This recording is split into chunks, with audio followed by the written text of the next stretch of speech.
It's over for Tim Geithner. He's going to end up being replaced. They may wait 6 months until right before the election to do it, but I would be very surprised if he isn't gone, and there's calls for his resignation in the House and Senate, and the White House is now distancing themselves. That isn't good enough. You don't throw one of your bag men under the bus and then satisfy the American people, the people of the world who've been swindled. We need to get Bernanke to not be reconfirmed to a second term as the Federal Reserve titular figurehead, the real head of the Federal Reserve, the New York Fed. That was Geithner at the time. But still, he needs to be defeated in his confirmation hearings. But that isn't enough. His reconfirmation hearings, to be precise. That isn't enough. We need to have criminal investigations of these individuals. And the good news is that's openly being discussed in just publications everywhere. I'm not even looking for articles about that, and I see them all over the place. And the people are learning who their real enemies are. These offshore private banks that have come in, taken over our government, and suck almost all the tax money out through corporate welfare to themselves. The New York Federal Reserve Bank in the fall of 2008, when the Federal Reserve and the Treasury and the White House and the Congress decided to bail out AIG. Right. In the process of that bailing out of AIG, many, many documents were exchanged. If you went to the bank to borrow money, you'd have to fill out documents. One of the documents AIG filled out said, we owe X dollars to Goldman Sachs, and we plan on paying them 100 cents on the dollar.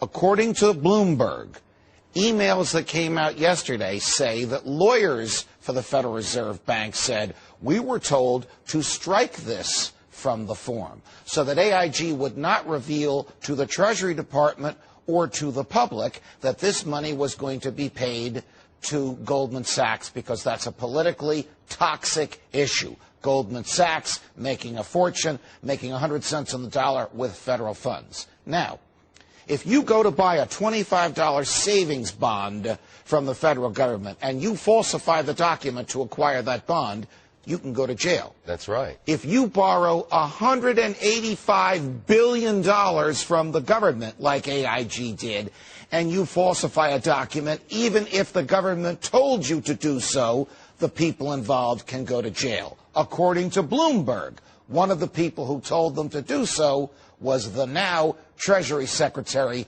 Timothy Geithner. All right. Now, they're alleging that they kept it from the people, that they didn't make it public what AIG, what they were going to be doing with this money.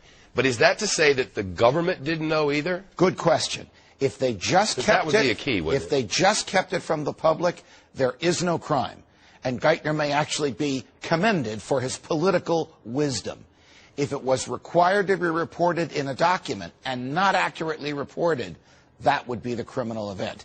And anybody who conspired to do so, counseled to do so, or ordered someone to do so would be a potential defendant for that crime. It's piling up on one Tim Geithner. It is piling up on him. This does not look very good for intellectual honesty and for the competence of reposing the people's money in his hands. Why in the world would our government, with our money, pay 100 cents on the dollar for stuff that ain't worth the paper it's printed on?